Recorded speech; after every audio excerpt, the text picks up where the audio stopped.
Благодарам, председателе. Почитуван колега Пренџов, легитимни ви беа прашањата и јас имам неколку прашања кои што навистина би сакала и председателката на ДКСК да ги слушне. Например, не можам и никако не ми е јасно како може еден професор универзитетски, кој во моментот бил директор на ЕЛЕМ, да се стекне со хидроцентрали, а да нема некаков судир на интереси. Ни на мене, ни на граѓаните тоа не ни е јасно и како дошол до тие хидроцентрали. И да работи на такви случаи и на вакви случаи кои што вие ги поставувате.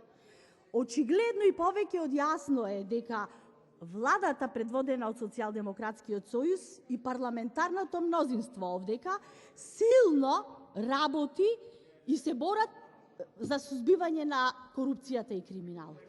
Вие, односно, не вие лично, меѓутоа, тие со кои што сте во друштво и сте заедно во коалиција, не сакаат да ги гласаат законот за јавното обвинителство, законот за советот на јавни обвинители, дури и беа и кочничари во донесување на законот за Државната комисија за спречување на корупција и за изборот онака како што беше транспарентен на членовите на комисијата на КСК.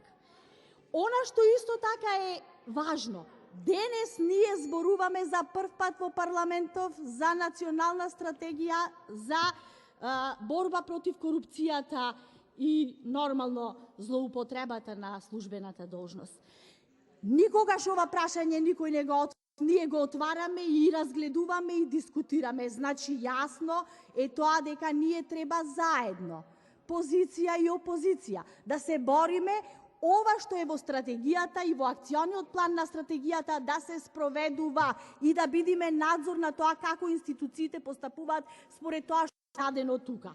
Но се сомневам дека луѓе кои што не се оградија од избеглицата која искраде државата 11 години и пребега во Будимпешта, дека тие ќе имаат сила да се борат против криминал.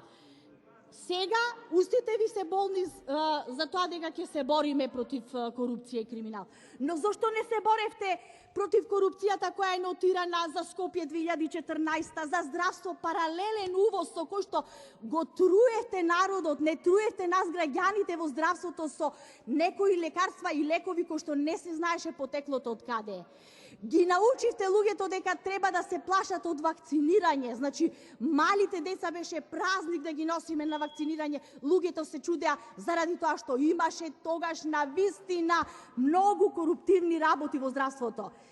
Компјутер за секое дете, киневски автобуси, Таргет тврдина, опрема на УБК, Груевски плацевите наводно. Овие ќе ни кажуваат нас за криминал и корупција? Ви благодарам.